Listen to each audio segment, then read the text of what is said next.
Good afternoon. This is Channel 1 Lunchtime. I trust you're having a lovely Sunday so far. It is the 22nd day of November 2020.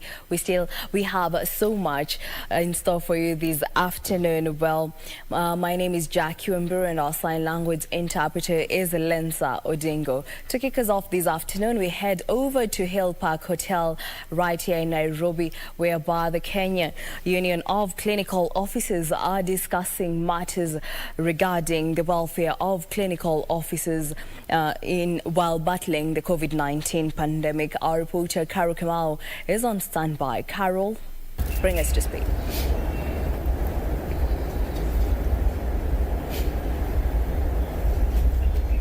A very good afternoon to you, Jacky. Thank you so much for joining us. We're live from the Hill Park Hotel here in Nairobi, again staying with the welfare of health workers in Kenya amid rising cases of COVID-19 in the country. We'll start off on a very sober note today. Another healthcare worker has died just last night in Kisii County. And at this point, I'll bring in the Kenya Union of Clinical Officers in the country, George Gibore, to just talk to us about that. Today, you've issued a 14-day strike notice. One of the issues that you've raised is the issue of vulnerable healthcare workers who are still working in the country despite, the regulations of WHO on the vulnerable members of society. Let's just start from there, Gibore, and thank you so much for joining us. Okay, thank you very much, Carol, for having me. And I want to raise this issue, as you have said. Of course, we regret that we have lost one of us again today from Kisii Level 5. And the attributing factor that we have seen is an age issue. And we have been raising this issue all through. It should be remembered that on Sunday we were here, and we still insisted that the government need to consider to exempt these people who are vulnerable, the aged, those who are 50 and 55 above of age and above, those who are pregnant, those who have pre-existing condition, and also with other diseases must be exempted from the active duty. This will avoid actually unnecessary deaths that we are seeing. We have actually gone through to look at all those who have succumbed. Now we have lost this. This is the 7th one that we have lost due to this COVID. And we are saying that we will have avoided this because if the government heeded to our call to exempt this vulnerable group, because a majority of them are among the vulnerable group, they wouldn't have lost them. Then I need to say that today we were here to issue a strict notice after 7 days where we were here and a call on the government to implement on a number of issues. So our irreducible minimum which we are asking the government is to ensure that they consider relieving or rather exempting those vulnerable groups from active duty. 2, they must be able to provide a comprehensive medical cover for the healthcare workers that can be able to cater even for the COVID-19 bills. The other issue is that we are asking the government to ensure that they are considering the clinical officer who are not getting any risk allowance to be given the risk allowance, and those who are getting the major 3,000 should be able to be harmonized to 20,000 at least. And similarly, we have said that we need PPEs, adequate PPEs to be provided to all health centers and health facilities so that we can be able to protect ourselves and protect Kenyans. Because what we realize is that once we have been exposed, it is easy to expose the people around you, your family, including the patient. So we have found that we do not have enough. Yesterday we had our ADC, and the ADC gave us a damning report where that they are struggling to get the PPEs, including just a surgical mask, which is now available to 99% of our facility. Very few isolation centers have N95, and a majority of them have surgical masks where they are used to use for actually 24 hours instead of 3 to 5 hours. So we have said if this is not provided, we will go on strike after 14 days. And that is the strike will begin on the 7th next month, and that's to mean if things are not done. But we remain available for the government to ensure that we resolve these issues. Those among other issues including payment of the UHC staff, that have gone for 6 months now without pay, we are calling them to pay, including Vihiga, which have not paid healthcare workers for over 13 months, and we do not know what is the reason. We are calling on them to ensure that they are doing that. Carol. Judge Gibore, thank you so much for that. We certainly will be having this conversation even further at 9 o'clock, just to talk about the issues that healthcare workers continue to face, and generally the issues that then Kenyans continue to face with your issues not being addressed. Asante sana Kibore for that. Okay, thank you very much, Carol. I need to urge Kenyan to continue taking these issues seriously, wash their hands, and ensure that they are having social distance, and ensure that all the time they have the mask once they are in any public gathering. Thank you very much, Thank you ever so much for your time. Okay, thank you very much. All right. So that's George Gibore speaking on behalf of clinical officers in the country. A 14-day strike notice has been issued unless the government meets their irreducible minimums. And you did hear him state what those are. We shall be escalating this conversation even further at 9 o'clock. So be sure to join us for that. Back to you, Wambiru, for now. Well, that was our reporter Carol Kamau coming live from the Health Park Hotel, whereby the Kenya Union of Clinical Officers have issued a 14-day strike notice, as well urging the government to ensure that health workers have access to PPEs. We shall be having that discussion later on in our subsequent bulletins. Now, in a separate matter, police have arrested 44 school-going children aged between 14 years and 17 years and seized various brands of alcohol and bang in a house at Nairobi's Mountain View Estate. The children, 26 boys and 18 girls, are said to be in primary school. The police have also arrested a 41-year-old woman believed to be the host of the said party. Detectives from the Directorate of Criminal Investigations say preliminary investigations reveal the children were from Nairobi, Kiambu and Machakos counties. Police are probing into how the children sneaked out of their homes and traveled that far without raising suspicion from their parents. Their host, Millicent Kithinji, aged 41, was also picked up for questioning by detectives based in Dagoretti. The DCI has once again urged parents to take keen interest in their children's activities at home and on social media, a day after 16 teenagers were rescued from a notorious gang said to be preying on young girls. For Channel 1 News, I'm Serafina Robi. And a section of Kisii County residents are calling on the Ministry of Health to consider conducting targeted COVID-19 mass testing in the region to enable residents know their status and take the necessary action. They say many people could be ailing from the deadly disease without knowing, hence spreading the virus further. This even as the area residents we're being urged to keep adhering to the COVID-19 containment measures being put in place to contain the novel coronavirus, with traders discouraged from engaging with clients without face masks. Despite the COVID-19 pandemic hitting hard across the country, a number of Kenyans are still doubtful of its existence.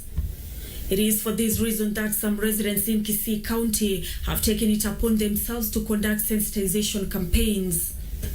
Jen Matiabe, a second-hand clothes dealer who claims to have recovered from COVID-19, says people should not be afraid to seek medical attention if they experience symptoms. Mimi ilinishika nikiwa hapa kwa soko na sikujua nilishika na wapi. Na tulikuwa na matanga nyumbani, wengine wameshika, wengine mmoja amekufa bado ako mochari. Bibi yake bado ni mgonjwa. So what I can tell you, corona it's real and it's killing. Inaua, corona iko. Wala ambao mlikuwa mnasema mnataka kuona mtu ambaye amegonjeka, mimi niliugua. Na Mungu amenisaidia na nimepona. Matiabe calling on authorities to conduct a targeted testing exercise for residents. Wacha watu wapimwe wajue status zao. Juu mtu anagonjeka nafikiria tu maybe ako na pneumonia, whereby akifika kwa nyumba anakufa without knowing. Mtu anaenda tu bila kujua. Edna Kangwana, CEC in charge of administration in Kisii County, urged traders to embrace the no mask, no service mantra. We felt that it's okay when they are doing business, they continue emphasizing on the need to hold on to the MOH guidelines, that is washing your hands, with soap every time, sanitizing every time, wearing a mask the way I'm wearing and wearing it the right way. County Director of Public Health Dr. Richard Onkware cautioning that COVID-19 is likely to prevail for a long time, hence the importance of consuming a balanced diet to boost immunity. Right now, it is not about the government. It is about you. How do you protect yourself? COVID is not going anywhere. We need to learn to live with it. Meanwhile, a section of Baringo leaders are calling on the government to reconsider full reopening of schools in January next year, owing to increased infections among learners and teachers already in school. Afadhali watu wawe salama mpaka hii ugonjwa iishe ndio watu warejee shule. After all, wanachalanga mitenye focus. After all, watu wanasoma mpaka hata mwaka 70 watu wanasoma. At the same time, Kenya Union of Post-Primary School Teachers National Secretary Sami Chelanga urged the national government to provide face masks to learners from underprivileged backgrounds. Tungependa kuona kwamba hao watoto wanapewa barakoa kwa sababu kuna wazazi ambao hawawezi kununua barakoa. Unaweza fikiria ni shilingi 50 ni kidogo, kila mtu sio wazazi wote wanapata hiyo barakoa. Nancy Okwari, Channel 1 News. Well, that report by Nancy Okwari brings us to a commercial break. Don't go too far. We'll be right back.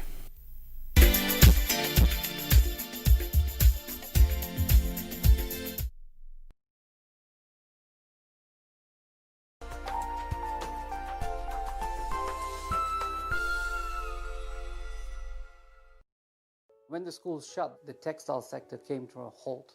We have a workforce of over 300 people that we need to support, and the orders were just cancelled overnight. If we had not gone into PPEs right now, we wouldn't be having this opportunity to tell the story of how Equity helped the local sector by procuring locally. Basically, 100% of PPEs were being imported. I don't think a single local textile industry had thought of manufacturing PPEs. So with Equity coming in, we were able to retrain and repurpose a lot of our labor force. And on top of that, we hired an extra 50 to 100 people when the orders got a bit higher. What the local manufacturers achieved, it shows the Kenyan spirit. We were there to protect our front line, which was helping fight this pandemic. And not only did we fight, we made it a product that meets international levels. There's a lot more that we can do locally. Let's explore and let's see what we can do.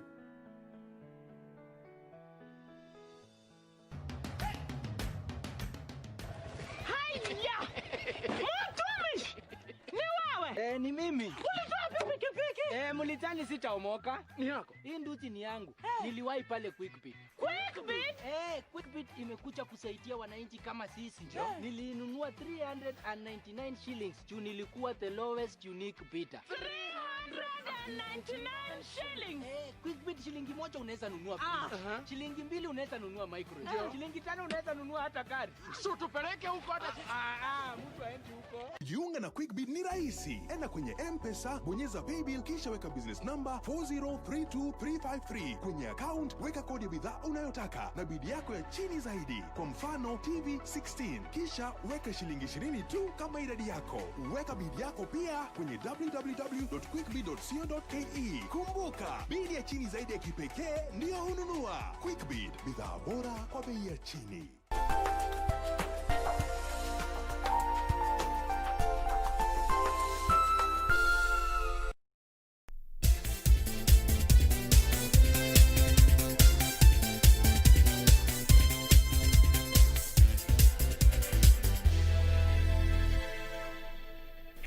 Welcome back. Now, in the political arena, Bungoma Senator Moses Wetangula has called for national dialogue over the Building Bridges Initiative Task Force report.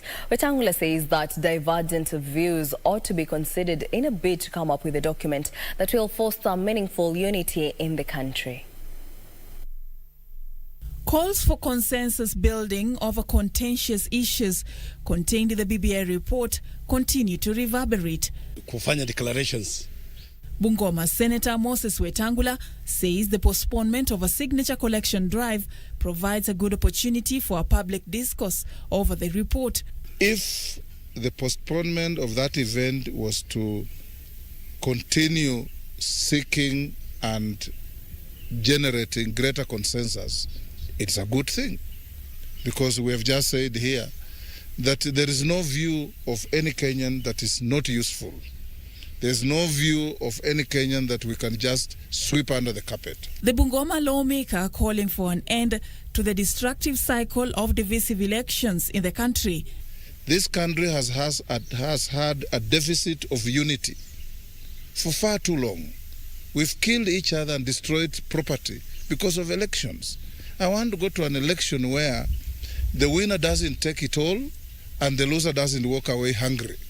We want an election where when we finish, everybody says it was a good fight, I'll live to fight again, so that we can pull our country together. Wetangula's sentiments were echoed by a section of leaders from Baringo County. Nataka nishukuru rais, alitiketi chini, moto, tension ambayo ilikuwa Kenya ikaenda chini. Kweli uongo? Yes. Tension ilienda chini wakati rais aliposimama na kuongea na deputy wake, nchi ikakaa na amani. Hiyo ndio mahali ambapo tunaelekea. Mimi nahitaji BBI au mabadilisho ya katiba ambayo ni mzuri kwa Mkalenjin wakati yako ndani na wakati yako nje. Tunahitaji katiba ambayo tukiwa ndani ni sweet, tukiwa nje ni. The leaders lauding the postponement of the BBI signature collection drive, saying the focus should now shift fully to the war on COVID-19. Ningependa kufurahia kwamba hiyo rege ambayo imekuwa ikisemwa na mtu fulani, Mungu ameisimamisha. So tungependa kumwambia Uhuru Kenyatta na viongozi wa kitaifa kule juu kwamba muweke maisha ya wananchi kibao mbele. Despite the insistence by the proponents of the BBI that the window has been shut for further amendments, some say the report has numerous gaps which must be bridged before implementation. For independent institutions, for other arms of government, like judiciary, for them to function and deliver their mandate expeditiously, that they should have a specific percentage, and we're proposing 2 to 3% from the national government as their allocation, if they have to deliver their mandate effectively. Kama kanisa tumesema kwamba kanisa hatuwezi kuunga mkono BBI ambayo italeta mgawanyiko katika nchi. Sisi tunataka tuwe na amani na tunataka tuhimize kwamba rais wa Kenya tunamshukuru kwa kuweza kusitisha mambo ya kupata sahihi ili tuweze kusemesana. For Channel 1 News, I'm Safin Acheng Oma. In other news, the National Assembly Committee on Regional Integration is recommending a raft of measures to improve cross-border trade between Kenya and Tanzania. The committee's vice chairperson, Ruwaida Mohammed, says their proposals, if implemented, will facilitate transformational change to promote inclusive economic growth between the two countries. In efforts to improve cross-border trade along the Kenya-Tanzania border, the National Assembly Committee on Regional Integration has drafted proposals which, if implemented, will improve cross-border trade between Kenya and Tanzania. Tulete uwiano baina sisi na Watanzania kwa sababu sisi ni Jumuiya ya Afrika Mashariki. The State Department of East African Community Principal Secretary Kevin Desai says the recommendations support the government's intention to cushion traders from oppressive trade tariffs. Desai adding that there is need for proper safety, security regulations and sensitization of locals to boost cross-border trade. COVID-19 times that we look into these safe trade markets with a view of ensuring that they meet healthcare regulations, safety regulations, security regulations, and that they are aggregators by way of ensuring that they're able to create information and awareness and greater sensitization on how to trade across borders. At the same time, the committee noted challenges of cross-border trade which, if left unresolved, could threaten peaceful coexistence between two countries. Ya challenges ni kwamba ile coordination ya national government na county government tahakikisha tufatilizie, kuwe na coordination, kwa sababu janga hili lazima watu washirikiane. Wanahitaji security road, maji, kuna pia ile sample wakichukua inachelewa kurudi. So kuna mambo mengi ambayo pia yanawatatiza, lakini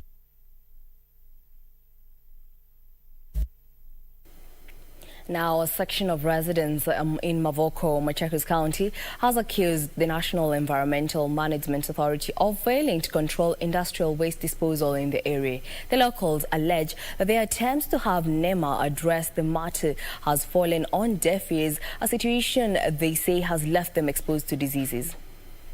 The residents of Mavoko held demos demanding an immediate action on wanton pollution in the area. The locals alleged that the National Environment Management Authority has been slow in ensuring that industries operating in the area practice safe waste disposal. Na zinakaa hapa, hakuna mtu wa kushughulikia, hatuoni yoyote. Kanzu akiambiwa hakuna, tunaambiwa wale wanashughulika hawaonekani. The residents called on relevant authorities to move with speed and address their plight. Kwamba ukitoka Nairobi, ukiwa kwa matatu, ukiwa umelala, ukitaka kujua umefika Athi River, harufu. Tutaweka sheria ya corona, tutaweka sheria ile nafaa ya corona, lakini hatutaishi kwa hii uchafu tena, tumechoka. The locals alleged that the uncontrolled disposal of effluent has led to an increase in hospitalization of children in the area. Yusuf Farah, Channel 1 News. Moving on, members of the troubled Ekeza Sacco have started receiving refunds of their investment. Newly appointed Chief Executive Officer Jimmy Kagoni confirmed 100 million shillings has been paid out to members, and those yet to be refunded will get the money back soon.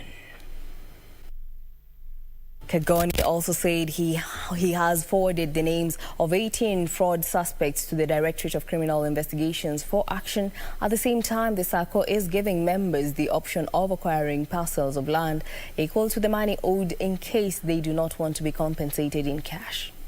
We had saved less than 20,000 or depositors of less than 20,000. If you know that you had forwarded the wrong papers, kindly, way before we start doing this, I want to request you that you come and withdraw your papers. Because if we identify, in course of our investigation, if we identify that you are fraudulent, be sure that you are going to face the full force of law.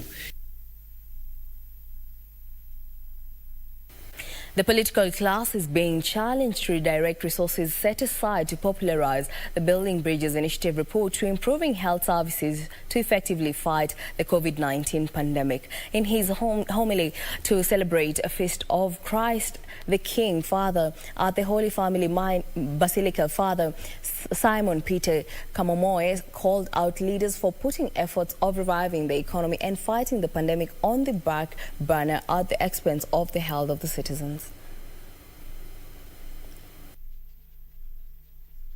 Hivi ni wakati wa kuangamiza, kurekebisha pia tabia zetu.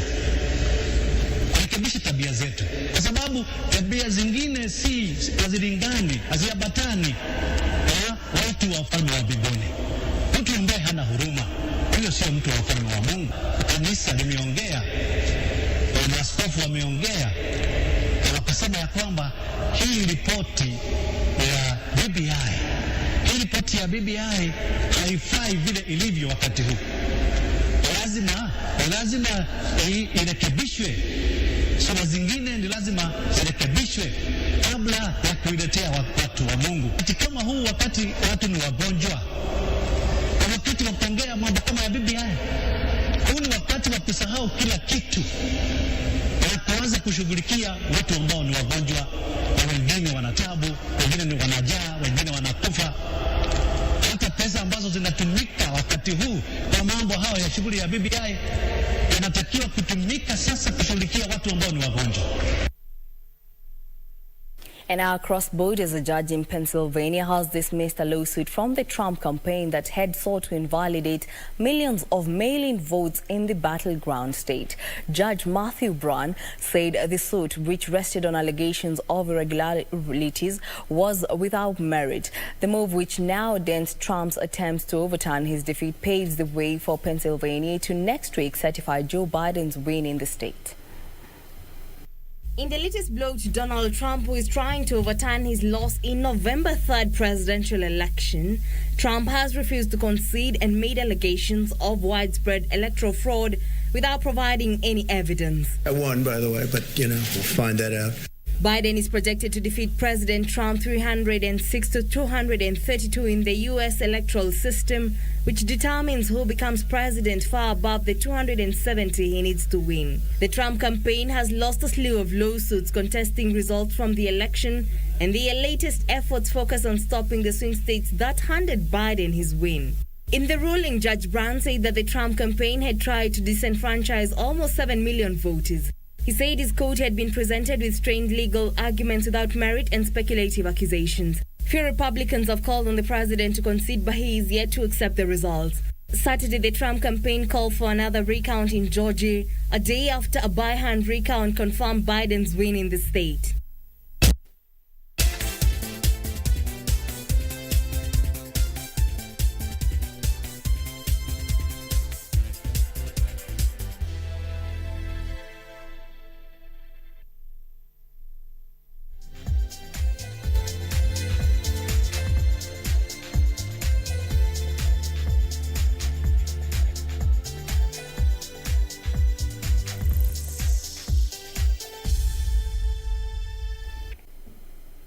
Kennedy Uching and Stephanie Fernandez produced great feats of endurance to win the men and women elite race, respectively, as the Nations DUATHLON Championships culminated at Mamangena Waterfront in Mombasa. The duo braved morning drizzles to prove their athletic prowess after seeing off their tough opponents of the event, used by the Kenya Triathlon Federation to select athletes for the African Duathlon Championships, scheduled for Rwanda from December 8 to 14. The participants were drawn from Kwale, Kilifi, Mombasa, Machakos, Narok, Nairobi, Nandi, Kisumu, Eldoret, Kiambu and Murang'a counties, where strict COVID-19 guidelines were observed. The athletes covered 5-kilometer run, 20-kilometer cycling, and 2.5 kilometers run. Ochieng, who won last year's under 24 years duathlon in Spain, clocked 58 minutes, 55.33 seconds to qualify for the Africa Duathlon Championships. David Ndada and James Moura completed the podium dash. Last year's main runners-up, Gideon Ruto, was beaten to the 4th position. Hata sikujua naweza perform hivi. Nilikuwa najua nitalemewa. So nilijaribu tu kwa uwezo wangu, kwa kadri ya uwezo wangu naweza nilibidi nijaribu tu, lakini weather ilikuwa joto sana, sikujua naweza toboa. In the women's elite category, Stephanie Fernandez emerged victorious ahead of Mercy Fuande and Josetta Njeri, who came in 2nd and 3rd respectively. National Duathlon elite women champion Catherine Kariuki finished 5th. It's very nice to have some race in Kenya and in East Africa. This event is very important to promote this sport in Africa and in East Africa. I'm French. I compete in France in first division. We are selecting duathletes who represent Kenya in a CSR event in Rwanda. We are choosing almost 30 athletes who will be representing our country in Rwanda Zone 5. Karanja David for Channel 1 Sport. And it was a family affair after 16-year-old Brandon Oyaro and his mother, Trofena Oyaro, were declared winners at the annual Kenya Ports Authority Golf Tournament at NYALI Golf and Country Club. 16-year-old Brandon Oyaro overcame a strong field, including experienced players, to emerge as the overall winner with a good score of 41 points. As Oyaro drove his shots perfectly, his mother, Trofena Oyaro, was happy to be declared the lady winner after posting 38 points. First night, I asked him, what happened? He told me like this, he did like this, he didn't do like this, he did like this. And then I said, no, this guy must have done something. Anyway, after the game is when I realized Brandon played very well. As we've heard from my parents, I had a goal in golf which I had achieved it. And I want to continue playing golf because I have my friends who are in South Africa, which I want to join them so I can continue playing golf with them. Oyaro's father Yobesh Oyaro did not let down the family after he posted 30 points on a countback for the third staff position. The main winner was Peter Kimanga with 39 points, while Oshwin Kana was the main runners-up with a point adrift. Mary Mariga posted 37 points to settle for the ladies' first runners-up position.